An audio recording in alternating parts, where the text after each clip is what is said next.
색깔 있는 인터뷰 시작하겠습니다. 드디어 총선 이제 14일 남았습니다.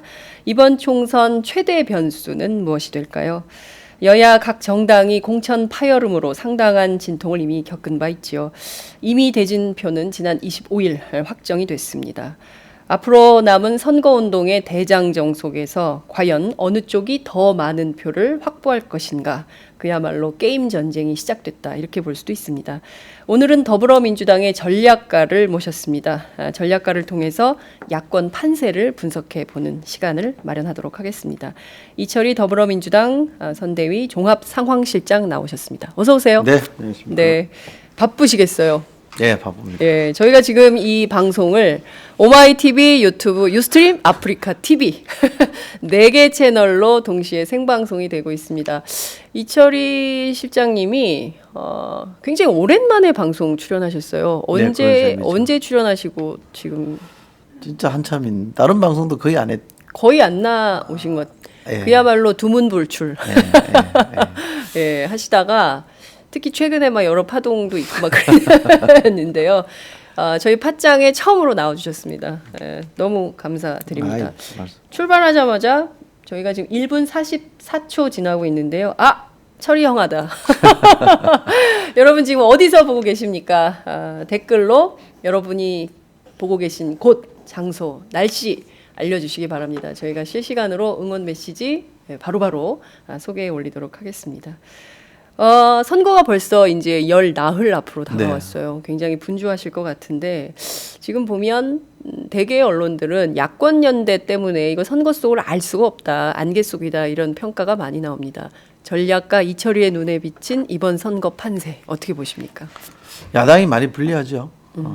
일반적으로 새누리당이 뭐 180석, 심지어 네. 200석이 넘는다 이런 전망을 하는 분들도 있는데 그것이 그런 전망이 가능한 기본적인 이유가 야권의 분열이거든요. 야권의 표가 좀 분산된 거 아니냐. 네. 지난 총선만 보더라도 그때는 사실 통합진보당이 있긴 했습니다만 여야 1대1 대결 구도였잖아요. 그럼에도 불구하고 한 160대 140 여권 성향의 표 무소속까지 다 합치면 그런 정도 구도였다고 보면 총선은 대체로 새누리당이나 보수정당에게 유리한 선거거든요. 그런데 야당이 이번 선거는 야당이 분열까지 했기 때문에 굉장히 심각할 정도로 야권이 불리한 것은 분명한 사실인 것 같고요. 이게 야야 경쟁을 하다 보니까 여야 간의 쟁점이 잘 형성이 안 되는 단점이 또 있습니다. 야당끼리 주도권 경쟁이라 그럴까요? 이걸 하다 보니까 야당이 한 목소리로 여당을 공격하거나 박근혜 정부의 실정을 비판하는 게 잘 안착이 안 돼요. 그 프레임이 잘 안착이 안 되는 단점이 있어서 야권 분열이라는 게 표가 나뉘는 것뿐만 아니라 선거판 전체를 좀 이상하게 만들고 있다. 좀 독특하게 만들고 있다는 건 분명한 것 같습니다. 그렇군요. 어제 저희가 윤희용 여론조사 전문가 모셔서 말씀을 좀 들어봤는데 이 상태로 그냥 선거를 치르면 새누리당이 무난하게 180석은 한다. 이런 것이 정말 야권 지지자들이 들으시면 불편하시겠지만 이것이 사실이다 이렇게 말씀을 해주셔서 논란이 좀 크게 일기도 했는데요. 내부에서는 새누리당 내부에서는 취재기자들 전언을 좀 들어보면 200석까지도 본다.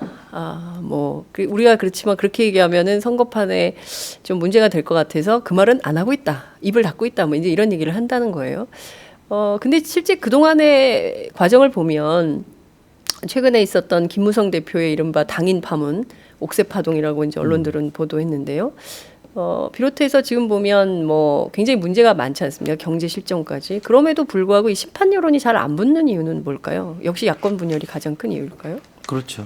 이게 우리 흔히 말하는 프레임이라는 개념을 쓰면 프레임은 아주 간명하고 한두 개 아주 더 좁히면 하나의 프레임으로 딱 정립이 되면 유권자들이 국민들이 인식하기도 좋고요. 투표하기도 좋은데 이번 경우는 그렇게 잘 안 돼요. 당이 여러 개이다 보니까 또 특히 야권이 분열돼 있다고 보고 제3당은 제1야당의 교체를 지금 얘기하고 있는 거잖아요. 그러니까 선거 구도로만 보면 새누리당도 야당 심판론을 얘기하고 또 제3당도 제1야당 교체론을 얘기하다 보니까 더불어민주당이 1위고 경쟁자가 둘인 1대2 구도인 상황이 1대2 구도 벌어지고 있는 예. 거잖아요. 그런데 후보 구도는 일려다ян데 정치 게임은 더불어민주당이 홀로 버티고 있는 그런 네. 형국이라서 어려울 수밖에 없는 거고요. 새누리당이 200석까지 본다는 지금이 아마 지금 현재의 산술로 보면 네. 당장 내일 선거 이루어진다. 네. 그리고 지금까지 등장한 제시된 여론 지지율만 딱 놓고 보면 충분히 가능한 얘기죠. 그런데 정치학자들이 그런 얘기를 합니다. 그러니까 여론조사에 응답할 때와 네. 투표장과 사표 찍을 때는 분명히 다른 마음가짐으로 한다. 아하. 예, 그 점을 좀 감안한다 그러면 저는 우리 유권자들이 네. 그렇게 일방적인 선거를 하실 거라고 보지는 않고요. 네. 이렇게 말씀드리면 네.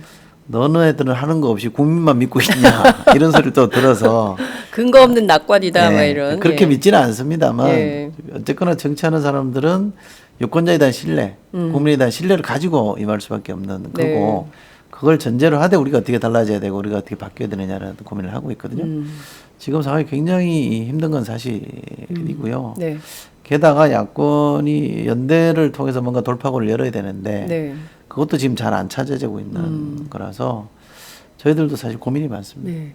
지금 보면 어제 관훈클럽 토론에 참여했던 안철수 국민의당 상임공동대표께서는 당대당 야권 연대는 없다 이런 말씀을 하셨습니다. 네. 그렇지만 뭐 후보자 간 연대하는 거는 뭐 어쩔 수 없는 거 아니냐라고 뒷문은 좀 터놓고 앞문은 꽉 잠그고 뒷문은 좀 터놓은 뭐 이런 상황이지만 내부에서는 이제 그 국민의당의 전략가라고 할 수 있는 이태규 본부장의 경우에는 뭐 제명 얘기까지 거론하면서 실질적으로는 굉장히 그 연대의 문을 꽉 닫아놓고 있는 뭐 이런 상황이죠.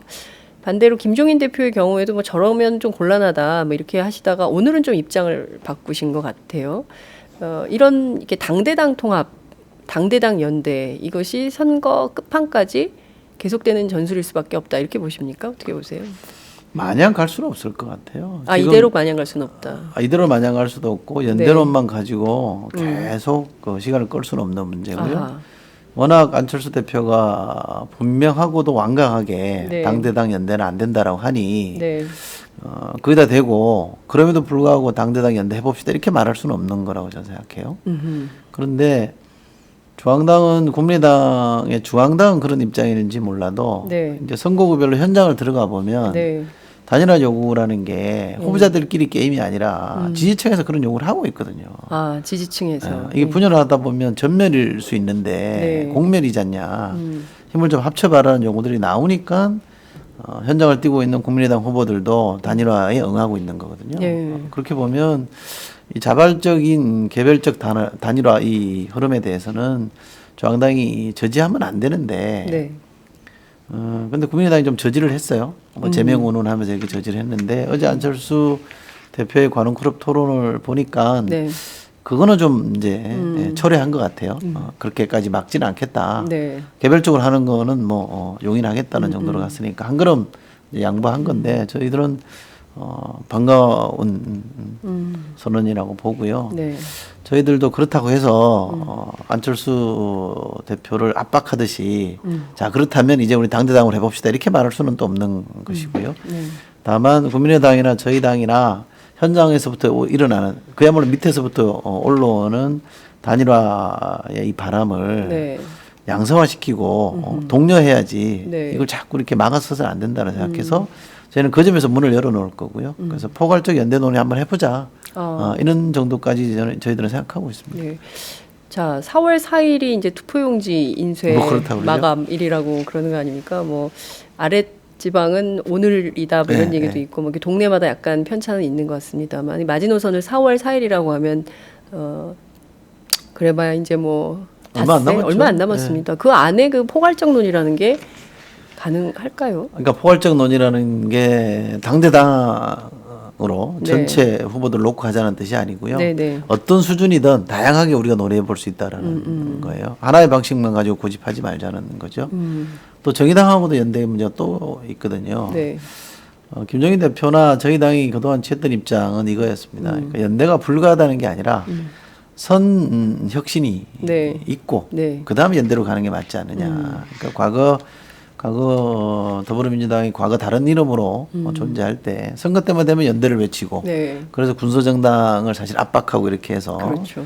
제1당의 지위를 누린 거에 대한 불만들이 많았잖아요. 네. 그래서 그런 일종의 패권 정치를 하지 않겠다라는 것 때문에 우리가 선혁신을 하고 네. 그리고 뭐 밑에서부터 단일화 요구가 올라오면 그때 연대하는 방안을 찾겠다 그랬기 네. 때문에 지금 이제 그 시점이 된 거죠.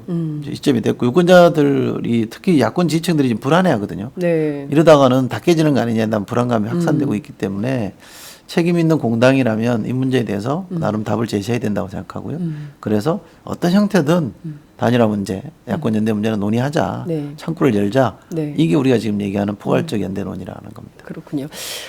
말씀하신 대로 지금 언론 지면에 드러나는 내용을 보면 야권 연대만 있고 그 밖의 쟁점은 다 실종이 돼 있는 상황입니다. 그리고 오늘 아침 조간을 보셔서 아시겠지만 전부 그 얘기만 하고 있거든요. 그래서 이걸 좀 뛰어넘는 차원의 선거 쟁점이 좀 형성이 돼야 되는데 지금 언제까지 딱 마무리를 하고 그 다음에 또 이제 좀 이게 장면을 바꿔야 될 거 아닙니까? 그러니까 이게 선거 쟁점이라는 게 네. 한 당만 주장한다고 해서 되는 게 아니잖아요. 네. 아시다시피 새누리당은 경제 문제에 있어서 쟁점을 만들려고 하지 않습니다. 자꾸 회피하려고 하는 네. 거고, 그러니까 안보 프레임을 자꾸 가동하려고 하는 거고, 야당 심판론이라는 것도 정말 저는 말도 안 되는 얘기라고 생각하는데, 네. 그런 말도 안 되는 얘기를 하는 이유는 뭐냐면, 그럼으로써 본인들의 경제 무능이나 경제 실패를 숨기려고 하는 거거든요. 예. 우리는 어떻게 해서든 그 문제를 드러내서 유권자들이 국민들이 현명하게 그걸 잣대로 살림살이가 좋아졌는지 나빠졌는지를 잣대로 좀 투표해 주십시오라고 네. 얘기하는 거고 그러지 않으면 이 경제가 또 그대로 가는 거잖아요. 네. 지금 노선이 그대로 가면 그 데미지를 누가 입냐 그러면 서민이나 중산층이 입잖아요. 그래서 저희가 하는 말씀이 문제는 경제다. 그리고 정답은 투표다 이런 얘기를 하는 거고요. 조금 더 나아가면 투표가 경제라는 얘기를 합니다. 투표를 통해서 이걸 바로잡지 않으면 네. 경제가 살아나지 않는다라는 말씀이고요. 그래서 정치를 바꿔야 선거를 통해서 정치를 어느 정도 바꿔줘야 경제가 달라진다는 말씀을 저희가 끊임없이 하고 있는 건데요. 신문, 그러니까 오프라인 신문, 네. 큰 신문들에서는 그게 뉴스로 잘 등장 안 하지만 네. 저희가 보기에는 일반 유권자들, 보통 사람들 속에는 저는 이미 이게 이제 스며 있다는 거죠. 스며 들어가고 있다고 저는 봅니다. 그래서 이게 조금만 더 계속 저희가 반복해서 얘기하면 네. 이것이 전체적인 프레임으로 좀 작동할 거라고 보는 거고요. 일간지 큰 신문들이 만드는 프레임을 우리가 말하는 표층, 네. 눈에 띄는 예. 프레임이라고 본다면 유권자들 마음속에 들어있는 이 심층 프레임은 경제 무능, 경제 실패에 대한 심판 기조가 저는 작동하고 있다고 보기 때문에 우리가 흔들리지 않고 아침 신문만 들여다보다가 네. 이거 아닌가 보다라고 우왕좌왕하면 죽도밥도 안 된다고 저는 생각하거든요. 그래서 유권자를 믿고 국민을 신뢰하는 가운데 끝까지 뭐가 잘못됐는지 네. 경제 무능과 경제 실패를 계속 반복해서 얘기하는 게 저는 네. 맞다고 생각하고요. 네. 다른 한편으로는 반대만 할 거냐, 잘못했다는 지적으로 끝낼 거냐라는 또 대안 얘기를 예, 하시는 예, 분들이 있어요. 예. 그래서 우리 대안이 있습니다. 그게 뭡니까? 더불어 경제입니다. 네. 그러니까 뭐 강자나 승자나 네. 또는 부자나 이런 사람들이 독식하는 많이 가져가는 네. 지나치게 많이 가져가는 나홀로 경제가 아니라 사회 구성원들이 골고루 나눠 갖는 더불어 경제를 저희가 지향하는 거기 때문에 이 더불어 경제라는 대안을 또 제시를 하고 있거든요. 네. 그래서 경제 실패 심판하면서 더불어 경제로 가야 됩니다라고 하면 저희로서는 상당히 이 패키지가 잘 만들어진 네.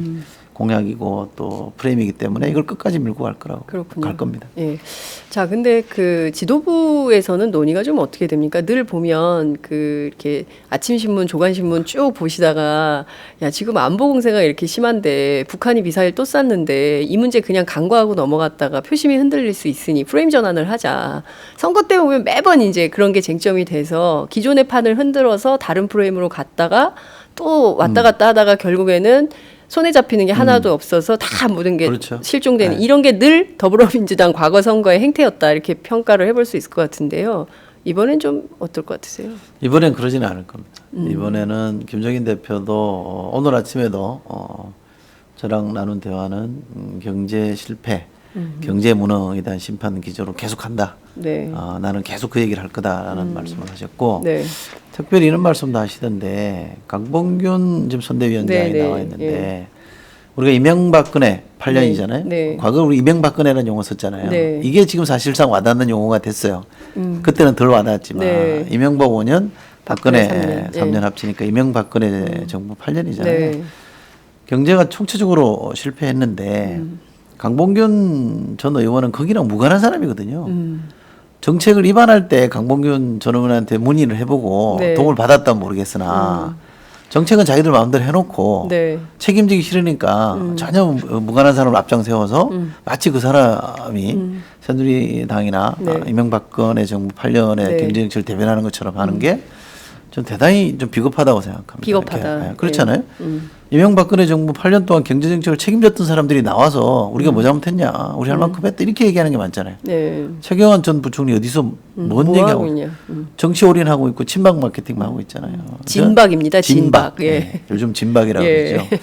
진상박이죠. 진상박입니까? 어쨌든 그런 게 저는 약간 선거 때 좀 비겁한 행태다라고 저는 생각하고요. 당당하게 얘기를 해야 되는 것이고 그리고 본인들이 잘했는지 못했는지 얘기를 하고 네. 야당의 대안이 좋은지 나쁜지를 얘기해야 되는데 네. 본인들이 잘했는지 못했는지는 쏙 빼놓고 야당 것만 자꾸 공격하고 네. 그 공격하는데 강봉균 전 의원을 앞장 세우는 거. 저는 이건 그 정치는 책임 정치잖아요. 네. 실제로 일을 하고 집행한 사람이 책임지는 자세를 가져야 되는데 그 사람들은 강봉균 선대위원장 뒤에 숨어버렸어요. 네. 이건 안 되죠. 그래서 저희는 우리가 상대할 사람은 강봉균 선대위원장이 아니다. 아, 그럼 어디가 아니 박근혜 주요 대통령이고, 타격 대통령. 박근혜 대통령이고 네. 최경환 부총리고 그 당의 경제정책을 이끌었던 사람들에 대한 문제 제기를 해야 되는 거죠. 경제 망친 사람들은 어디 가고 엉뚱한 사람을 앞장세우고 있느냐. 이 점을 아침에 또 지적하시더라고요. 네. 네. 뭐 경제 실패 오적 뭐 이런 게 나오는 겁니까? 그것도 너무 옛날 방식이라 그럴까봐. 네. 그렇군요. 그 말씀하신 대로 근데 또 강봉균 전 의원이 언론에서는 뭐 DJ 사람이다 이렇게 또 이제 언론에 보도가 되니까 유권자들 입장에서는 더불어민주당이나 새누리당이나 정책적으로는 큰 차이가 없는 거 아니냐 이런 착각에 빠지게 되기도 하고 또 강봉균 새누리당이요. 네. 새누리당이 강봉균 전 의원을 DJ 사람이다 이렇게 네. 말할 때 네. 알아야 될 게 있어요. DJ 그렇게 보면 네. DJ라는 사람이 얼마나 넓게 사람을 썼는지를 배웠어야죠. 그렇잖아요. 강봉균이라는 사람이 새누리당 가에서 어색하지 않다고 하면 네. 그런 사람조차도 대통령으로서 넓게 사람을 써서 이 나라 경제를 살리려고 했던 거 아니냐. 이런 정신은 왜 안 배우고 자기 편리할 때로만 갖다 붙여서 DJ가 썼던 사람이니까 뭐가 문제냐. 니들이 비판하면 안 된다. 이런 거 아니에요. 네. 그럴 수는 없는 거죠. 그러니까 본말을 이상하게 비틀고 왜곡하는 데는 새누리당이 참 잘해요. 본말을 전도시키는 데는 새누리당이 귀재다 이런 말씀 주셨습니다. 그 양적 완화론 얘기한 거에 대해서는 좀 비판이 있더라고요. 결국 인플레이션이 될 텐데 그거를 좀 간과하는 조치 아니냐 이런 비판이 있는 것 같습니다. 방송하는 그러니까 중에 예, 굉장히 많은 분들이 댓글을 주고 계세요. 이 너무 많아가지고 제가 다 읽지는 못할 것 같습니다. 진상박 마음에 드네요. 진상들. 이철희 실장께서 지금 더민주의 경제 프레임을 가장 잘 이해하고 스탠스를 잘 잡고 있는 것 같습니다. 이런 얘기를 좀 주시고 계시고요. 힘내세요. 이런 의견도 있습니다. 이철희 화이팅. 그리고 저는 2번. 양쪽에 다 몰아주기로 했습니다. 고맙습니다. 예, 2번. 새누리 좋은 꼴은 싫습니다. 인천은 지역에서 야권연대 했습니다. 이런 의견. 그리고 제가 날씨에 여쭤봤었는데요. 중랑구 맑고 오늘 아침 참새가 지적입니다. 이런 의견 주셨습니다. 부산에서 듣고 있습니다. 날씨가 화창하고 벚꽃이 만개 직전입니다. 이런 좋으시겠어요. 부산 분들. 인천 맑습니다. 출석 체크합니다. 이런 의견. 충청남도 공주 날씨 아주 좋습니다. 오늘 전반적으로 날씨가 좋은가 봐요. 주말에 제가 광주 전남 갔다 왔는데요. 네. 진짜 꽃 피었더라고요. 그래요? 차를 타고 지나가는데 산에 진달래가 피어 있는 거예요. 와. 아랫역은 확실히 다르군요. 네. 확실히 다르다는 걸 느꼈어요. 그렇군요. 저희도 이제 내일부터는 전국 투어를 시작하는데요. 저희도 아랫 동네 꼬챙이 좀 맡으면서 좀 다녀야 될 것 같습니다. 앞서 저희가 이제 그 선거 전략 판세 얘기를 하고 있었는데요. 새누리당 뭐 180석, 200석 얘기는 하지만 실제 더불어민주당에서 파악하기로는 각 당 공이 한 몇 석 정도 예상을 하십니까? 저희는 뭐 예상할 상황은 아직 아닌 것 같고요. 네.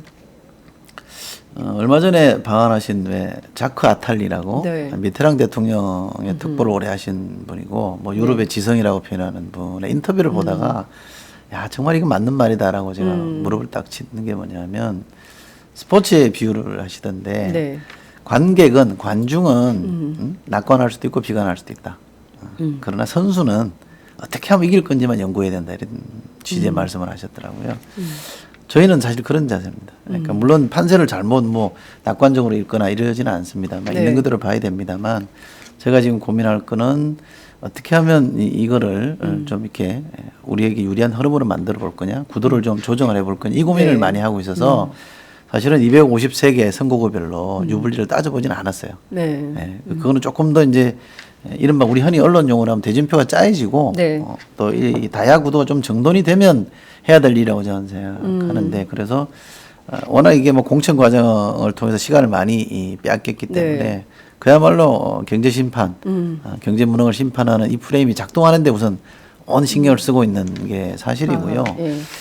언론을 통해서 드러나는 판세를 보니까 저희가 굉장히 불리한 여론조사들이 많이 나와요. 네. 실제 흐름은 저는 뭐 크게 다르지 않을 거라고 봅니다만 수치는 꼭 맞지 않을 것 같다. 왜냐하면 지금 이제 쏟아지는 여론조사들 대개 유선전화 여론조사 방식이거든요. 이제 일반 유선전화 방식으로 하면 대체로 누구에게 유리한지는 이미 검증이 돼 있기 때문에 좀 지나치게 많이 우리의 약세가 과장돼 있다라는 생각도 합니다만 그러나 우리가 지금 잘 나가고 있다거나 우리가 우세에 있다고 말할 수는 없는 형편이라서 지금은 불호하게 그렇게 말씀드립니다. 김종인 대표가 좀 박하게 네. 110석 정도를 네. 목표로 말씀하셨고 저희 총선을 지휘하고 있는 정장선 본부장은 네. 130석을 얘기했거든요. 네. 요 언저리에서 저는 결과가 나오지 않을까 싶고요. 또 저희 당 목표만 따져서는 안 되고 사실은 네. 저희가 야권이 연대도 하고 새누리당과 여야 간의 차별성만 분명하게 드러낼 수 있다면 네. 저는 여소야대가 더 큰 목표여야 된다고 보거든요. 그래서 야권이 전체가 파이가 커지고 네. 그 안에서 더불어민주당도 조금 많이 먹는 게 중요하지 100석 안팎으로 쪼그라든 상황에서 우리가 더 많이 먹는다는 게 제일 목표가 될 수는 없다는 생각해서 크게 보면 야권 전체가 늘어나는 여소야대가 목표인 거고요. 네. 작게 보면 저희는 110석에서 130석 사이로 가면 뭐 선전한 거다 이렇게 봅니다. 그렇군요. 말씀하신 107에서 130석은 더불어민주당 내부 정도가 될 것 같고 여기에 뭐 정의당이나 네. 아니면 국민의당까지 하면 이 파이가 최소한 새누리당 과반 의석은 내주지 않는 수준으로 갈 수 있는 판을 만드는 게 목표다. 그러니까 야권이 뭐 저희 당도 사실 반성할 대목도 있고요. 네. 좀 부족한 게 많이 있습니다만 야권 전체가 사실 그 고민을 좀 해야 됩니다. 야권 전체가 이기는 싸움을 해야지 네. 이 안에서 누가 더 많이 먹느냐 싸움을 하는 게 일반 유권자들이 볼 때는 그 정말 소탐 대실 아니냐 이렇게 생각한 거거든요. 네. 저희 당도 반성해야 되고요. 국민의당도 반성을 좀 해야 됩니다. 그러니까 전체 파이를 키우는 걸 해야 되는 거지.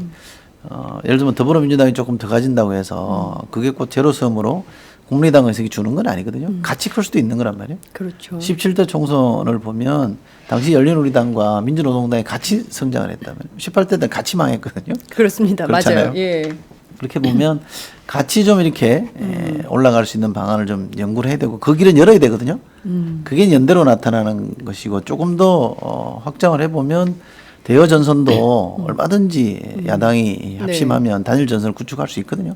후보뿐만 아니라 정책적으로도 그런 노력까지 좀 했으면 좋겠는데 워낙 뭐 감정의 앙금이 커서 그런지 잘 안 되는 게 참 저희도 죄송스럽습니다. 네. 그러니까 뭐 대놓고 지금 국민의당의 경우에는 원내교섭단체가 목표로 이렇게 설정이 됐어요. 본인들의 이제 주장을 통해서도 확인이 됐지만, 그래서 이제 김한길 전 더불어민주당 대표의 경우에는 뭐 그런 것은 의미 없다 해서 이제 불출마 선언도 하고 뭐 이런 것인데 그 당 안에서는 그 정리가 좀 잘 안 되는 것 같아요. 그렇죠.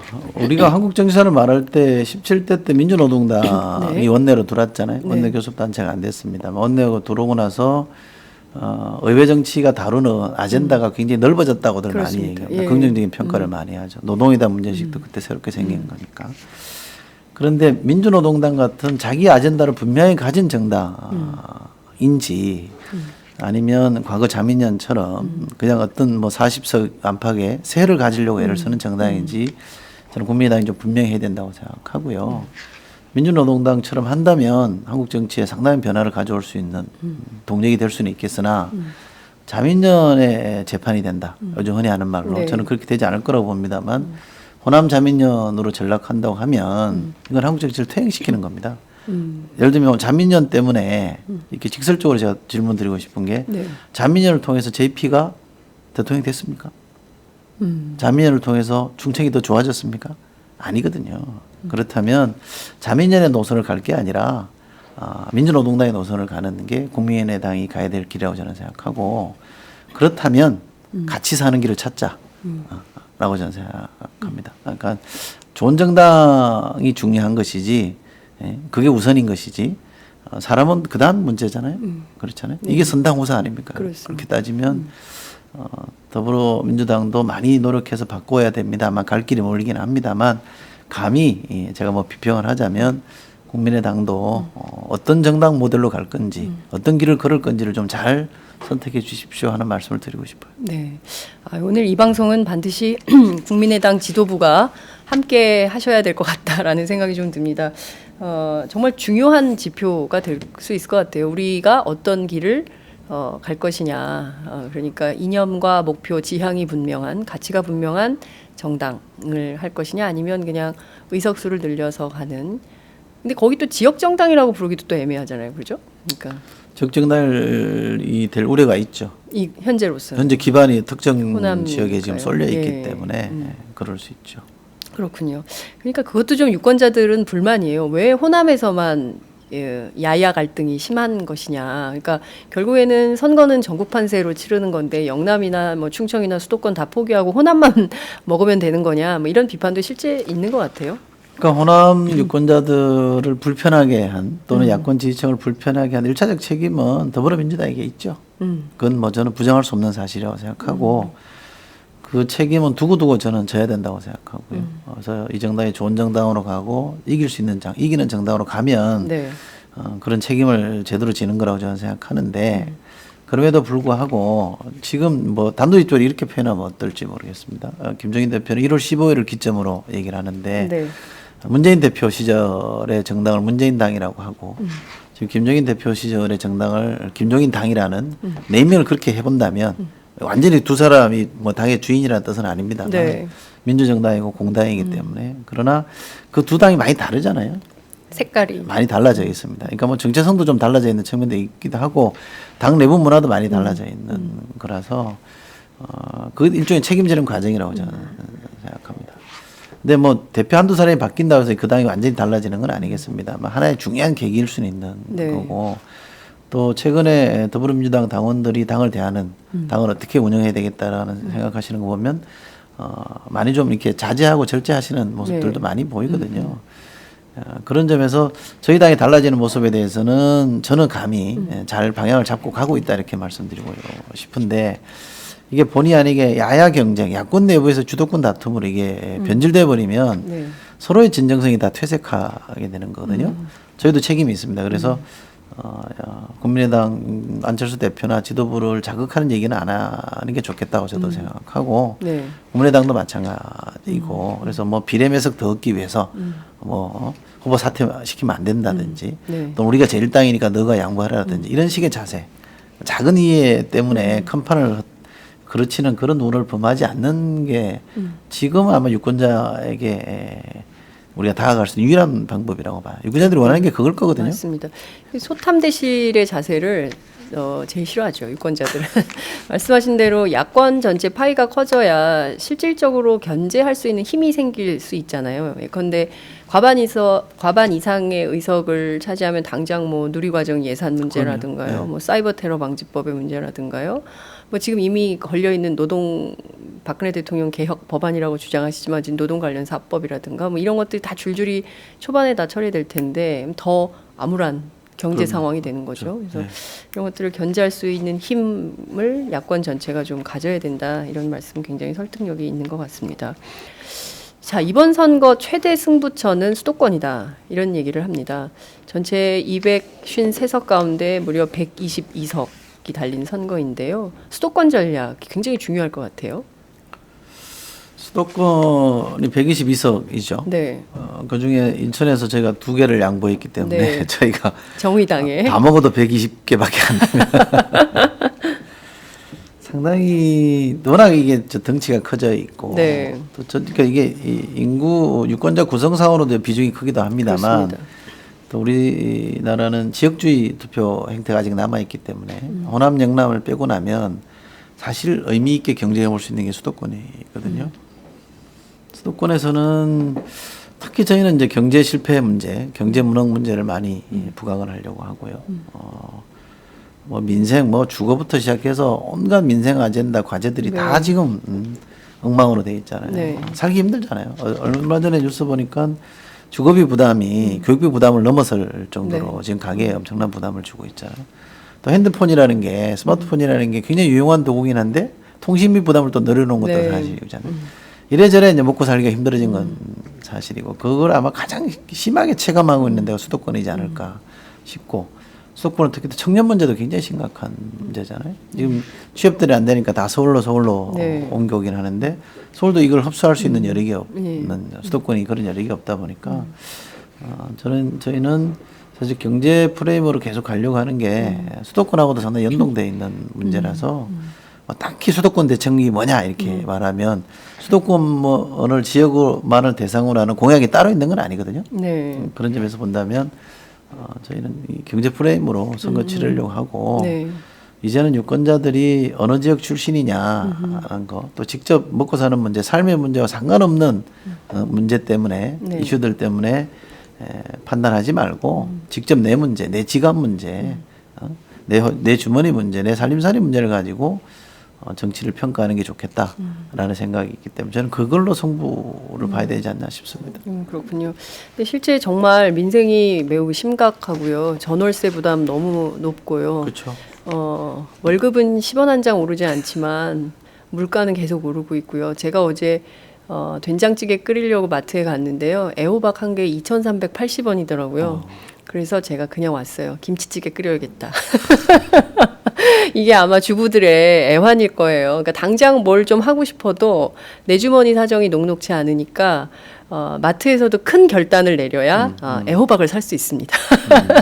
예, 이런 살림살이들을 잘 살피면 국민들이 끓는 분노가 지금 넘었거든요. 뚜껑이 열리기 직전입니다.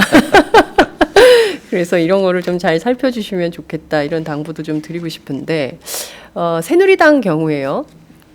김무성 대표의 경우에 저 당인 파동이 상당히 오래 갈 거다. 결국 이번에는 30시간을 넘길 것이다라는 전망이 우세했습니다. 그러나 결국 25시간 이내에 그냥 그쳐버렸는데 수도권 민심을 고려한 판단이었다라는 분석이 나오고 있습니다. 수도권 전략 때문에 이 정도에서 결정을 내린 거다라는 주장인데요. 어떻게 보세요? 글쎄요.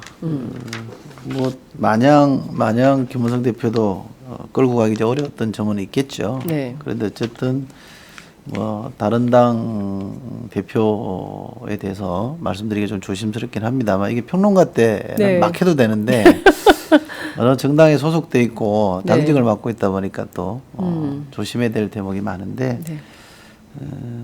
뭐 정치가 타협이다라는 거를 보여준 점에서는 저는 긍정적인 측면도 있으나 당을 이끌어가는 대표로서는 리더십이 좀 손상된 것 같고요.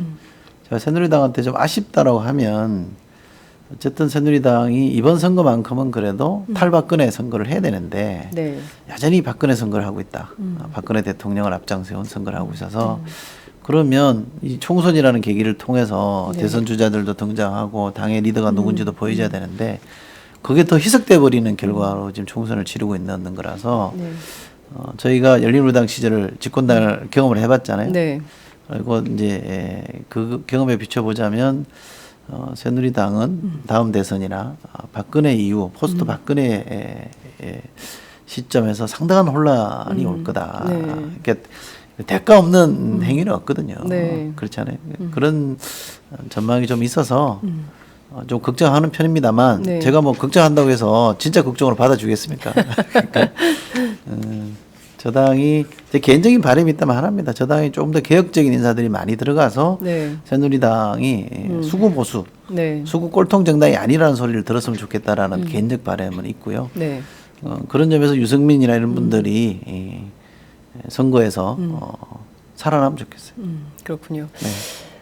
이번 선거 이후에 정계 개편은 불가피하다라는 전망도 나옵니다. 그러니까 이거 새누리당이든 더불어민주당 그리고 국민의당 상황을 보면 어쩔 수 없는 선택이 될 거다 이제 이런 분석인데요. 우선 프레임을 이렇게 나누기도 하더라고요. 그러니까 아예 친박당 말씀하신 대로 이제 박근혜 당으로 이제 새누리당이 우익당이죠. 보수 우익당으로 딱 이렇게 된다면 유승민부터 김종인까지 좀 이렇게 넓은 그 보수개혁 정당 뭐 이런 것들로 더불어민주당이 가는 건 어떠냐. 그리고 이제 국민의당은 이제 모호해서 어떤 건지 아직 좀 입장을 정해야 될 것 같고 제일 왼쪽에 이제 정의당이 있으면 이렇게 사당 체제로 가는 것도 한국 정치 발전에 나쁘지 않다 이런 분석을 하기도 하는데요.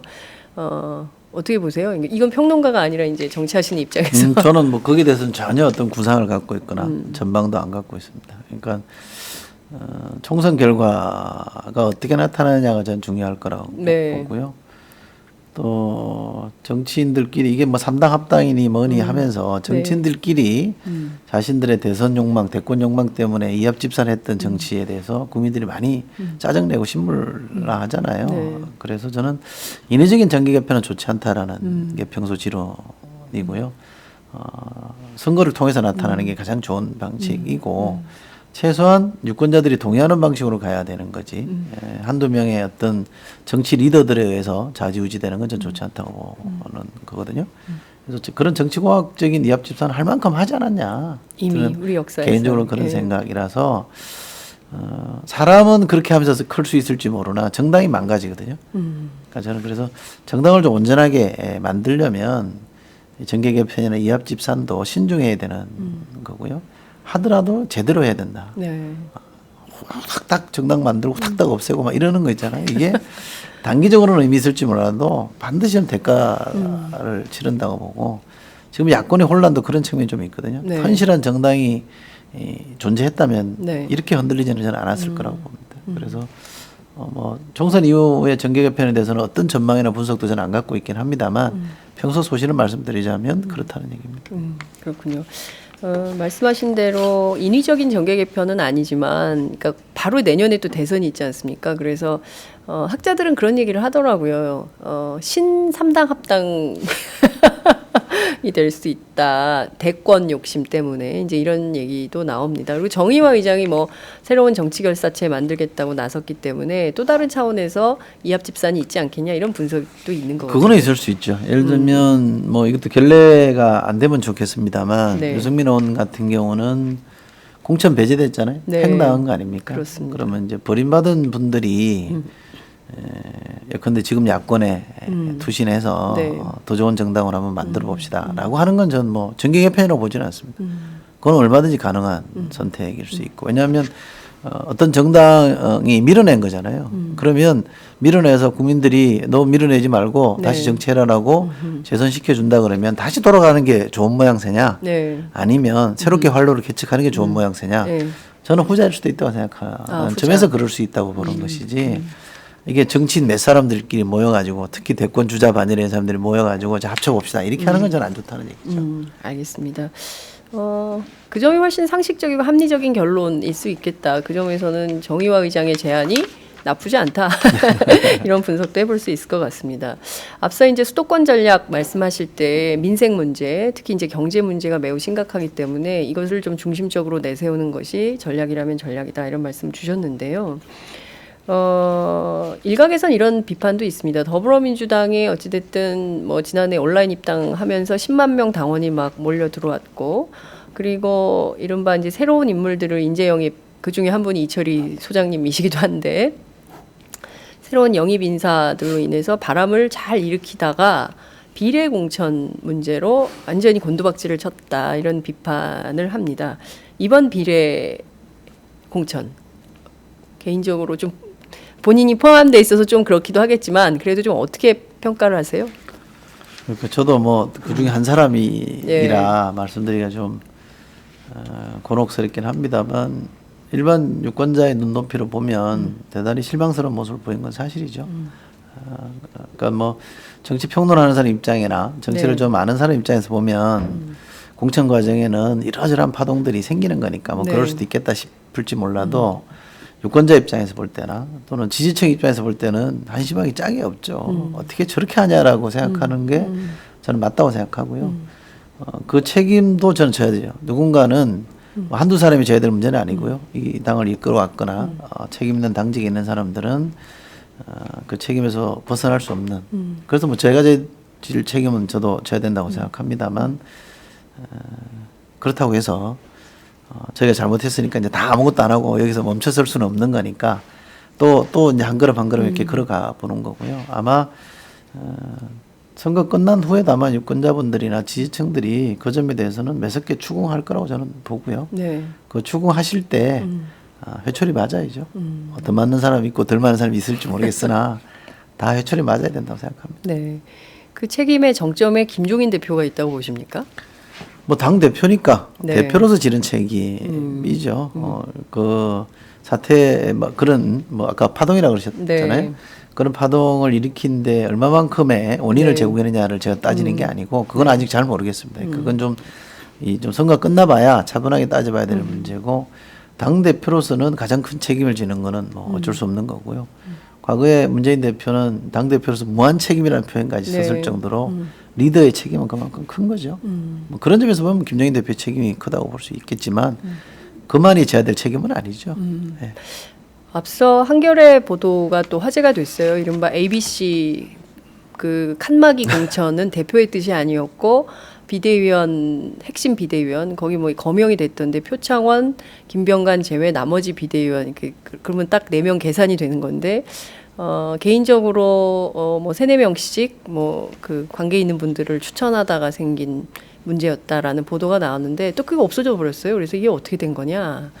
칸막이라고 이제 표현을 하죠. A, B, C 그룹 이렇게 나눈 거는 저는 뭐 비대위 비공개 특히 공천 관련 회의 할 때는 저희가 뭐 배석조차 할 수 없는 상황이기 때문에 잘은 모릅니다만 나중에 좀 이렇게 저렇게 전해 들었고 제가 확인한 바에 의하면 비대위원들이 뭐 끼워넣기 해서 이게 막 이상한 모양새가 됐다라고는 아니 그건 사실과 다르다고 말씀을 다들 하시더라고요. 같이 있는 자리에서 한번 얘기를 들어봤는데 또 칸막이 문제는 이거는 제가 아는 한 실무적 차원에서 나온 아이디어지 지도부 그러니까 비대위원이나 당 대표가 생각해낸 아이디어는 아니었어요. 왜냐하면 처음부터 이렇게 저희가 이 중앙위에서 투표하게 돼 있는 걸 보면 카테고리가 몇 개로 나눠져 있었거든요.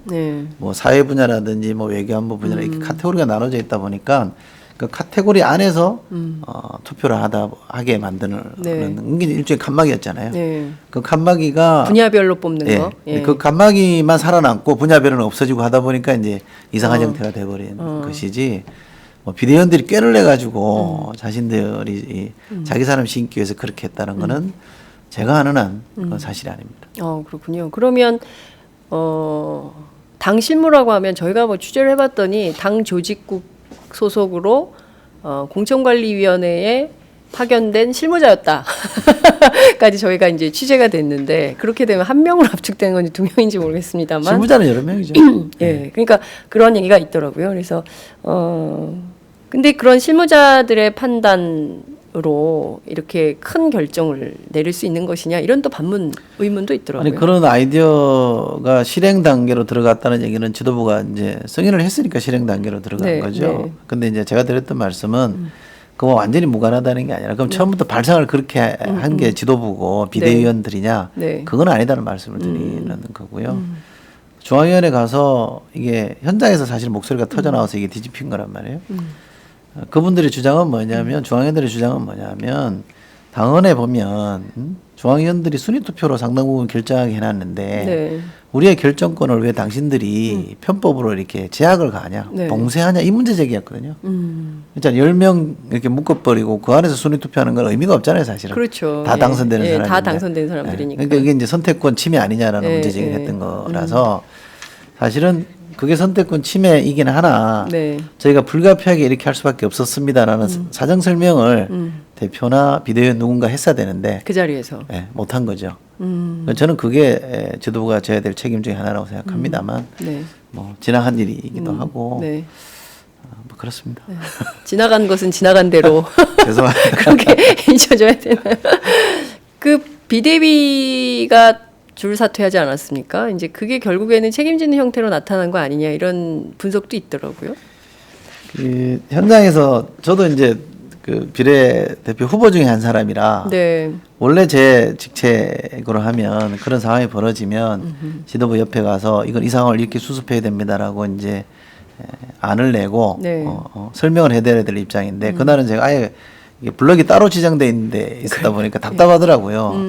전 지도부가 나와서 누군가 설명을 당당하게 하고 잘못된 건 잘못됐다고 인정하고 네. 뭐 이래야 되는데 수습을 해줘야 되는데 수습을 못 하더라고요. 그래서 비대위원들이. 그리고 대표를 포함해서 해서 이제 먼 발치에서 보면서 답답하기만 했었는데 아무도 그럼 나서는 사람이 없었다는 겁니까? 아니 거기도 이제 비례대표 후보와 무관한 실무자들이 붙어서 이제 조언하긴 했습니다만 저는 제 입장에서 볼 때는 좀 네. 답답하다 이런 생각을 했었는데 네. 그 얘기만 하면 또 면피하는 것처럼 들릴 수 있어서 그렇죠. 사실은 뭐 크게 보면 당의 당직자라서 저도 져야 될 책임이 있는 거죠.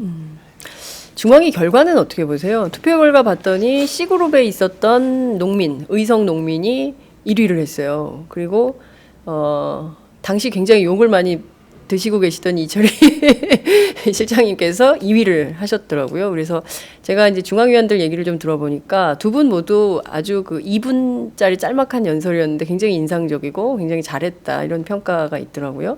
김현권이 1등을 한 이변 이건 좀 어떻게 보세요? 중앙위의 결정. 그게 이제 그 뭐라 그럴까요? 집단지성 아닐까 저는 싶어요. 개인적으로 저는 누군가에게 그날 현장 발표하고 나서도 제가 네. 뭐 1등이 아닌 2등이었으면 안 서운하다 그러면 그건 거짓말일 텐데 주변에 있는 분들에게 제가 그랬습니다. 야, 내가 1등하는 것보다는 농민 운동하신 분이 1등한 게 이 당을 위해서는 훨씬 나은 것 같다. 모양이 네. 그렇잖아요. 뭐 저는 그냥 방송인 내지는 뭐 알려진 사람이잖아요. 네. 저를 좀 아는 사람들은 꼭 그렇게만 안 볼 수는 있을지 그렇습니다. 몰라도 일반인이 볼 때는 저 친구는 방송 나가서 평론하면서 뭐 바른 말 했던 그런 정도 인물인데 대중성을 갖췄을지 모르겠으나 어떤 뭐 직능이나 어떤 지역을 대표하지는 않으니까 그런 점에서 보면 농민을 대표하는 분이 이 당에서 진짜 C그룹에서 뚫고 올라와서 기적적인 1등을 만들어낸 거는 우리 당으로서도 필요한 드라마였고 네. 모양도 저는 훨씬 잘 됐다고 생각해요. 저는 개인적으로 그렇게 평가를 하고요. 그게 저런 게 집단지성 아닐까 싶은 생각도 하게 돼서 개인적으로는 잘 됐다고 보고요. 저랑 이제 그 1, 2, 3등이 네. 이제 저랑 제 앞에 한 분 계시고 제 뒤에 한 분 계신데 당직자들이 표는 공개를 안 했어요. 네. 숫자를. 근데 뭐 큰 차이 없었다라고 얘기해서 네.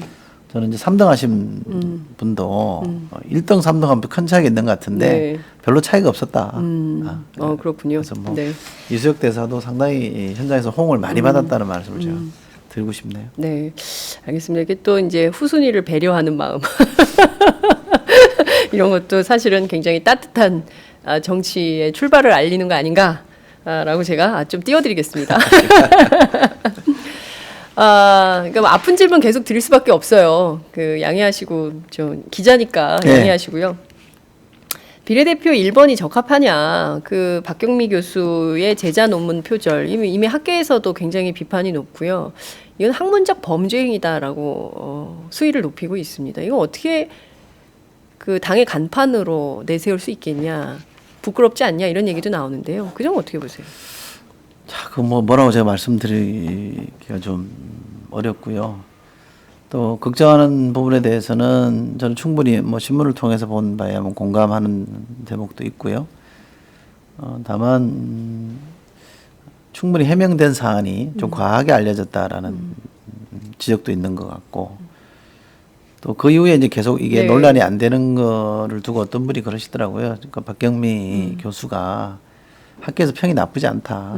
제자들과도 아주 사이가 돈독하고 또 자신을 앞세우는 사람이라기보다는 많이 이렇게 남을 돕고 배려하는 사람이라서 기자들도 나중에 알고 보니 처음에는 이렇게 논문 표절로만 봤는데 그 사람 전체를 들여다보니 수긍하는 대목이 굉장히 많다더라. 이런 지적을 또 저한테 알려주시더라고요. 그래서 뭐 그런 정도면 저는 우리 당이 일부 이제 유권자들이나 지지층들에게 좀 마음의 상처를 드린 건 있겠지만 우리 당으로서는 그렇게 뭐 지금 말씀하신 것처럼 부끄러운 선택이었다 이렇게 말할 정도는 아니라고 저는 생각하고요.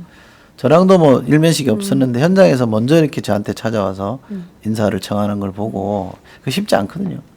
특히 이제 여자 교수인 분이 먼저 이렇게 인사하는 걸 보고 제가 속으로 이분은 요새 알려진 것과 달리 이게 한번 알려진 게 사실 무서운 거잖아요. 선입견을 형성하기 때문에. 네. 그 알려진 것과 달리 굉장히 좀 이렇게 뭐라 그럴까요? 자신을 이렇게 숙이는 사람이구나라는 생각을 그런 인상을 받았어요. 그래서 이렇게 조금 더 보시고 실력이 있습니다. 실력이 있는 거는 분명한 것 같고요. 또 약간 과장되게 알려진 게 있으니 조금만 더 지켜봐 주시면 좋겠습니다. 그렇군요. 두 가지 문제가 좀 지적이 되더라고요. 그러니까 그 뉴스타파의 두 번째 이어진 보도에 대해서는 충분한 해명이 안 나오고 있다. 그래서 본인이 해명하지 않는 이유가 뭐냐. 그러니까 충분히 설명하고 설득했다면 추궁하고 넘어갔을 텐데 그 상태로 그냥 남아 있는 거 아니냐. 의혹 상태로 이제 이런 문제제기가 있고요. 두 번째는 과학자 양성이라고 했는데 뭐 알파고 얘기가 나오면서 이제 수학을 좀 더 발전시켜야 된다 이런 건데 왜 수학교육과 교수냐? 뭐 이제 이런 수학교육과 수학의 차이가 있는 거 아니냐? 이제 이런 비판이 존재합니다. 큰 틀에서 보면 이게 김종인 대표의 작품이어서 손 못 대는 거 아니냐 이런 비판도 있는데요. 그건 좀 어떻게 보세요? 그런 비판을 그냥 듣고 가겠습니다. 알겠습니다. 당 내부에 있는 뉴파티 위원회 있지 않습니까? 네. 어쨌든 이제 이철희 실장님 같이 해서 이른바 당의 개혁 차원에서 만들어진 조직이고 그리고 이른바 이제 막말, 뭐 갑질 의원 뭐 이런 문제들이 많이 대거 탈락하셨어요. 경선에서도 탈락하고 또 공천에서도 탈락하고 이런 분들이 꽤 많은데 어떻게 보십니까? 상당히 성과를 거뒀다 이렇게 보십니까? 처음에 문재인 대표랑 네. 이제 당에 제가 들어오기 전에 문재인 대표랑 여러 차례 만나서 당을 어떻게 혁신할 건지에 대한 얘기를 많이 주고받았는데요. 네. 그러면서 이제 문재인 대표가 제안한 게 뉴파티 운동을 한번 해보자. 새로운 정당을 좀 좋은 정당을 만들자는 말씀이잖아요. 그래서 뉴파티 위원회라는 걸 만들어서 그때는 저보고 이제 이철 소장 같은 사람들이 젊고 이런 사람들이 모여서 좀 그런 운동을 좀 당 내부에서 하면 어떠냐 그래서 뭐 좋습니다. 그래서 이제 시작한 네. 거예요. 근데 제가 이제 위원장을 할 때는 이제 처음 이제 막 시작되고 그래서 뭔가 좀 이렇게 네. 해보려고 막 했었는데 제가 이제 전략기획 본부장을 맡으면서 네. 뉴파티 위원장을 내놔야 되는 뭐 한 사람이 여러 자리를 겸직하는 네. 게 좋지 않다고 그래서 내놓고 이제 본부장 전략기획 본부장 역할만 충실하려고 했고요. 네. 또 묘하게 그 타이밍이 되게 이제 공천이나 이런 과정으로 넘어가기 시작하면서 뉴파티 있는 사람들도 다 이제 공천을 받아야 되거나 이런 사람들이 네. 대부분이었다 보니까 시간적 제약도 많이 생기다 보니까 그 이후로 이제 활동이 잘 안 보였죠. 네. 그런 게 사실입니다. 그런데 이 특위는 생길 때부터 한 6개월 한시적인 조직이었습니다만 이 당이 아까 제가 말씀드린 대로 가이드들끼리 멀거든요. 그 궁극적인 방향이 문재인 대표가 말씀하신 뉴파티라고 하면 네. 이 뉴파티 운동은 계속돼야 된다고 저는 생각하고요. 대선까지 또는 대선 이후까지도 계속돼서 정말 좋은 정당, 괜찮은 정당으로 거듭나야 되는 거기 때문에 총선 때 지금까지 한 걸로는 저는 뭐 성에 안 차고요. 고작 그거 하려고 뉴파티라는 이름을 내 그러냐라고 하면 저는 진짜 할 말이 없습니다만 네. 좀 더 길게 저희들이 할 테고 저도 그 뉴파티 운동에는 일익을 담당할 생각이라서 한편으로 죄송하고요. 네. 한편으로 좀 지켜봐 주십사 말씀드리고 싶습니다. 네. 그 뉴파티 위원들 중에도 또 구설에 오른 분이 계세요. 아, 그래요? 청년 비례. 아. 예. 그 저희 이제 프로그램에도 초대됐었던 분인데 하여튼 뭐 청년 비례도 문제가 많지 않았습니까? 이래저래. 그래서 이제 그런 문제들까지 포함해서 말씀하신 대로 정말 고작 그거 하려고 그랬냐라고 하면 대단히 유권자들 입장에서는 실망을 할 거고 앞으로 그럼 이 운동은 당내에서 계속 되는 겁니까? 계속 해야죠. 총선 이후에도 계속 해야 될 문제고 그 뭔가 뜻을 가지고 정치를 시작했던 사람들이 이제 정치권에 들어가고 나면 오래 그랬듯이 네. 똑같은 모습으로 전락하거나 이런 게 많았잖아요. 네. 그러지 않으려고 저는 애는 쓰려고 합니다. 그러니까 뭐 그게 성공한다는 제가 장담을 할 수가 없기 때문에 네. 그리고 저랑 같이 뉴파티 운동을 하자고 했던 사람들 일종의 뭐 동결이 했던 사람들이 만약에 다 국회의원이 되거나 하면 그런 분들과 손잡고 당내 뭐 개혁이라 그럴까요? 혁신 운동 계속 해야죠. 그래서 뉴파티가 되면 그때는 저희가 이제 뭐 후배들한테 물려주던 그럴 생각이고요. 지금 마음은 그렇습니다. 네. 뉴파티 해야죠. 뉴파티 운동은 계속돼야 될 것 같다는 생각이 좀 네. 듭니다. 당내 뭐 지금까지 비례대표 문제 포함해서 여러 문제들 노정된 게 있기 때문에 이런 것들을 좀 당 내부에서부터 혁신하는 모습을 보여줘야 새로운 정당으로 갈 수 있는 것을 유권자들이 확인할 수 있을 것 같습니다. 앞서 이제 그 저희가 이제 경제 이슈로 선거 치른다 말씀해 주셨는데요. 소득 불평등 문제 양극화에서 이것이 핵심 쟁점이 되겠죠? 그럼요. 그런 게 쟁점이죠. 예. 근데 이제 큰 얘기만 해가지고는 잘 안 네. 되기 때문에 손에 잡히는 쟁점이 그렇습니다. 이렇게 만들어져야 되는데 저희는 어떻게 해서든 만들어 보려고 자꾸 애를 쓰는데 이게 이제 손뼉도 마주쳐야 소리가 나는 네. 거잖아요. 자꾸 피해가려고 하는 게 있어서 뭐 그걸 이제 그 피해가는 사람을 붙들고 뭔가 네. 쟁점을 만드는 게 실력이긴 합니다만 아직은 좀 저희가 실력이 부족한 것 같기도 하고요. 계속 노력하겠습니다. 네, 알겠습니다. 지금 많은 분들이 정말 많은 인기가 좋으신가 봐요. 굉장히 많은 분들이 폭발적으로 지금 보고 계시는데요. 독일 민스터에서 지금 듣고 있습니다. 내일 영사관에 투표하러 가신대요. 네. 어디를 찍는다는 얘기는 공개하지 않으셨습니다. 중도를 투표장으로 가게 해야 선거가 승리할 수 있습니다. 여소야대 화이팅. 기승전 여러분 일단 기승전 투표입니다. 이렇게 저는 더불어민주당 당원입니다. 보수 성향인데요. 정의당이 제대로 자리 잡기를 원하기도 합니다. 반이기주의, 반극우, 반새누리 화이팅. 이렇게 뭉칩시다. 총선 승리, 의회 권력 교체 이렇게 의견을 주신 분도 계십니다. 굉장히 많아서 제가 다 일일이 소개해드리지 못해서 죄송합니다. 시간이 다 돼서요. 네. 마무리를 이제 좀 해야 될 것 같은데요. 그 얘기 꼭 여쭤야 될 것 같아요. 워낙 파문이 거셌기 때문에 욕을 너무 많이 먹어서 속상한 남자? 그게 어떻게 된 겁니까? 그 당시 박영선 의원과 이른바 이철희 소장 간의 대화록 파문입니까? 그것도? 저는 뭐 그 제 팬카페 제 입장을 좀 이렇게 네. 드라이하게 올려놨습니다만 당시에는 속이 굉장히 많이 상했죠. 개인적으로 무척 힘들더라고요. 제가 네. 이렇게 의외로 멘탈이 안 강하다라는 거를 당해보고 제가 느꼈었는데 네. 좀 시간이 좀 지나니까 이제 약간 좀 심리적으로도 좀 안정이 되긴 했으면 당시엔 굉장히 힘들었던 상황이에요. 한편으로 좀 억울하기도 하고 예. 왜냐하면 저희 당의 시스템이 네. 선대위 시스템이 제가 할 수 있는 역할의 범위를 벗어난 것에 대해서 제가 배우다 그러고 책임이 있다라고 얘기하니까 좀 억울하게 느꼈던 게 있고요. 그러나 뭐 주변의 사람들이 이런저런 얘기 하다 보니까 당이 져야 될 짐을 눈에 띄는 당신이 진 거라고 생각해라. 라고 해서 뭐 그렇다면 그것도 제 역할이라고 하면 감당하는 게 좋겠다고 생각했는데 분명히 말씀드릴 수 있는 거는 전략기획본부는 공천에 개입할 수 있는 단위가 아닙니다. 저희 선대위 조직은 정세분석본부, 전략기획본부가 따로 편제가 돼 있었고요. 공천 관련 업무를 전담하는 곳은 공천관리위원회라 그래서요. 줄여서 말하면 공관이라고들 네. 많이 해야죠. 이 공관위가 사실 정권을 가지고 행사하는 데고요. 근데 실무적으로 좀 스포트를 해줘야 될 게 있잖아요. 여론조사도 많이 네. 해봐야 되고 하니까. 그건 이제 정세분석본부에서 했기 때문에 저는 이제 개입할 수 있는 여지가 좀 없었고, 비대위 회의를 하더라도 공천 관련 회의를 하면 이 비대위원을 빼놓고 다 나가라고 얘기합니다. 사람 문제를 얘기하는 거기 때문에 워낙 네. 조심스러워서 저희 같은 사람은 들을 수 있는 기회도 별로 없었던 거고, 또 하나는 크게 보면 저도 후보자 중에 한 사람이잖아요. 네. 후보자 중에 한 사람이 자꾸 공간이나 그런 의사결정하는데 기웃기웃하는 게 제 배짱하고는 잘 안 맞아요. 사람들이 좀 그렇게 볼 거 아니에요? 네. 쟤 왜 자꾸 저러고 다니냐 이럴 수 있을 것 같아요. 네. 제가 의식적으로 멀리하려고 했던 것도 있거든요. 네.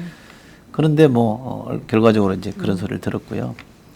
당일날 박영선 비대위원과 대화를 나눈 거는 아주 이렇게 전후 맥락을 연결하면 오해 여지가 충분히 있긴 합니다. 맥락은 간단합니다. 네. 그래서 저는 전략기획본부이기 때문에 네. 당의 어떤 행위에 대해서 어떤 평가를 받는지에 대해서 주목해 볼 수밖에 없는 입장이었던 거고, 그날 아침에 이제 정청래 의원을 비롯한 컷오프가 네. 발표된 거잖아요. 공천 배제가 네. 발표되고 나서 언론 반응, 그거는 신문을 통해 듣는 상황은 아니었고 기자들한테 계속 전화를 예, 예. 받거나 취재 나온 현장에서 기자들하고 대화를 해보거든요. 그러면 대개 이제 이 친구들이 반응을 쭉 이렇게 전달해 주는 게 있습니다. 그 반응을 이제 원래 더불어경제 콘서트 브리핑 하기로 했던 네. 시간이 예. 30분 딜레이 되면서 네. 이러저런 담소를 나누는 거였어요. 그 주변에 이제 조정훈 그 세계은행 네, 우즈베키스탄 대표도 네. 있었고 또 다른 분도 있었거든요. 그러면서 제가 언론이 그렇게 썩 반응이 좋은 것 같지 않다라고 네. 얘기를 했더니 박영선 대표는 네. 그 문제를 어떻게 알아들었냐 그러면 SNS에서 반응이 안 좋을 거는 충분히 내가 예상을 했던 일이고 네. 그런 점을 비대위도 내가 얘기를 했다라고 얘기를 한 거예요. 네. 그러니까 제가 질문한 거와 답이 다르게 나온 다르게 거예요. 나온 거네요. 예, 예. 저는 이제 오프라인에서 현장 나와 있는 기자들 기자들 얘기를 전한 얘기를. 거였는데 예. 그래서 제가 다시 여기 나와 있는 종이신문 기자들은 조금 다른 의견인 것 같더라. 예. 다른 관점에서 비판적이더라라고 했더니 박영선 대표 딱 정색을 하고 절대 그런데 휘둘리면 안 된다라고 선을 그었거든요. 네. 완전히 정반대로 오해가 돼서 박영선 비대위원도 굉장히 억울해 했었어요. 네. 그래서 나중에 물어보니 정청래 의원과 통화도 하고 다 해서 오해를 풀었다라고 네. 하던데 근데 이게 한번 알려지니까 네. 이동영 작가도 저는 사적으로 친한 사이거든요. 아, 그래요? 예. 예, 그 친구가 하던 안가에서 우리가 제가 하던 팟캐스트 녹음도 맞아요. 하고 예, 그랬던 맞아요. 사이라서 예. 막역한 사이였는데 저 친구가 의도적으로 저를 오해했다고 저는 보지 않기 때문에 다만 이 과정에서 이게 제 목소리는 거의 안 안 들리고. 들리고 질문 없이 답변만 가지고 이렇게 해석을 하다 보니까 오해를 났다고 저는 생각을 해서 저로 개인적으로는 이게 정치인이 돼가는 과정이고 일종의 성장통이구나라고 생각합니다만 많이 아팠던 건 사실이고요. 또 박영선 대표도 그것 때문에 많이 힘들어하는 걸 제가 본의 아니게 이 건 때문에 볼 수밖에 없었어요. 네. 계속 이게 화제가 됐던 거라서 저는 누구를 좋아하는 것도 좋고 누구를 싫어하는 것도 좋은데 비판을 할 때는 그 사람이 한 일을 가지고 비판하는 게 저는 맞다라고 생각하거든요. 그래서 제가 저희들 비판은 당연히 받아야 되는 거고 감수해야 예. 되는 거고 저야 합니다만 아닌 거는 조금 잘 분별해 주십사 하는 말씀을 그때도 계속 드렸고 지금도 드리고 싶은 말씀이고 그거 아니더라도 앞으로 네. 저 비판할 일이 엄청 많을 테니까 조금 아껴 두셨다가 비판해 주십사 하는 말씀을 드리고 싶어요. 네. 이게 팟캐스트를 통해서 확대 재생산된 측면도 있는 것 같습니다. 노유진의 정치 카페에서인가요? 이제 유시민 전 장관이 그렇죠. 예, 직접 사과하는 사과 방송도 나온 것 같습니다. 어떠세요? 정치할 때 막 열심히 일하고 있는데 지나가는 시민이 툭 치고 수고하십니다. 그리고 아메리카노 한 잔 건네주는 그런 정치인이 되고 싶다 하셨는데 아주 혹독한 정치 수업을 초장에 치르셨어요. 앞으로 어떤 정치인 하고 싶으세요? 아메리카노 얻어먹는 정치인 되고 싶다. 한 잔 얻어먹는 되고 싶다는 얘기는 사실 그 표현을 제가 처음 들은 거는 전북대 강준만 교수 네. 인터뷰할 때 들었던 표현이거든요. 참 와닿았어요. 그 강준만 교수가 그러고 싶다 그러더라고요. 자기가 유권자로서 누군가를 만났을 때 정치인인데 잘하고 있으면 툭 치면서 수고한다 그러고 아메리카노 한 잔 사주고 싶은 그런 정치인을 만나고 싶다 이런 얘기를 하더라고요. 그래서 네. 나도 그런 정치인이 좀 되고 싶다는 생각을 그때 처음 한 거예요. 네. 그걸 제가 이제 입당에 변할 때 썼던 건데 박수만 받을 수는 없겠죠. 박수만 받으려고 하면 그것도 문제일 겁니다. 그렇죠. 일을 하다 보면 뭐 욕을 먹을 수도 있는 거고 정치라는 게 누군가를 대변해야 된다고 하면 모두를 대변할 수는 없는 거니까 내가 대변하지 못하는 사람들로부터는 비난을 받고 비판을 받는 거는 뭐 감수해야 된다고 저는 생각해서 비판을 그렇게 두려워해서는 안 된다고 생각합니다만 어떤 비판인지는 좀 잘 들어야 될 것 같고요. 합당한 비판이면 들어야 되고 네. 나랑 상관없는 거하고 비판한다 그러면 저는 약간 담대해져야 된다고 생각하는데 여전합니다. 저는 그래도 누군가가 지나가면서 알아보고 얼굴은 좀 많이 알아보는 편이니까 네. 커피 한 잔 사주고 가는 그런 정치인이 되고 싶고요. 지방 그러니까 그런 파동이라 그랬지 못지만 그런 SNS상에서 욕을 많이 먹었습니다만 그 와중에도 지방 가고 이러면 커피 사주시는 분들도 있어요. 진짜. 속이 쓰리시는 거 아닙니까? 너무 커피를 많이 드셔가지고. 악수하면서 힘내라고 요즘 마음고생 많이 하죠. 이렇게 얘기하면서 아하. 어깨 툭 치고 하는 사람도 있고 그러면 다른 말보다 그 한마디 그런 하나의 행동 때문에 네. 마음이 진정이 되고 고맙고 그래 내가 잘해야 되겠구나 생각하죠. 그렇군요. 철 드는 것 같아요. 정치철이 드는 것 같아요. 정치철이 드는 것 같아요. 예. 일찍 대가를 치르고 지금. 그러니까요. 매도 먼저 맞는 게 낫다잖아요. 예. 어찌됐든 이제 내일부터 공식 선거운동 시작되기 때문에 아마도 정말 발바닥에 땀나도록 현장을 누비셔야 될 것 같기도 하고 누구보다 또 상황실장이시기 때문에 전국 컨트롤 타워로서의 역할을 하셔야 될 것 같습니다. 끝으로 유권자들께 꼭 당부 말씀 있으실 것 같아요. 이제 투표할 것인가 말 것인가, 아유 정치권 맨날 저렇게, 아유 난 하지 말아야지, 이런 분들 계시거든요. 끝으로 한 말씀 부탁드릴게요. 예, 식상한 표현인지 모르겠습니다만 투표해 주십시오. 예, 누구를 찍든 투표장에 나와서 기권을 찍는 한이 있더라도 투표장에 나와 주셨으면 좋겠고요. 저희 당은 투표가 경제다라는 슬로건을 갖고 있습니다. 투표하지 않고 물러서면 돌아서 버리면 누군가가 이기게 됩니다. 그 누군가 이기는 사람은 그게 민심인 줄 알고 또 독주하고 민생 실패를 이어갈 겁니다. 이번에는 꼭 투표하셔서 본인의 목소리, 저희가 어디선가 그런 말을 했었는데 서민의 경제 주권을 좀 분명하게 집권자들에게 확인해주는 그런 4월 13일이 되면 좋겠고요. 4월 13일 날 투표장에 나가시면 털린 지갑 되찾을 수 있습니다. 꼭 투표해 주십시오. 네. 아유, 마지막 말씀 너무 와닿습니다. 정말 털린 지갑 되찾는 거죠? 우리 너무 많이 털려. 그죠? 네. 네, 털린 지갑 꼭 되찾을 수 있는 기회가 왔으면 좋겠습니다. 오늘 말씀 정말 잘 들었습니다. 고맙습니다.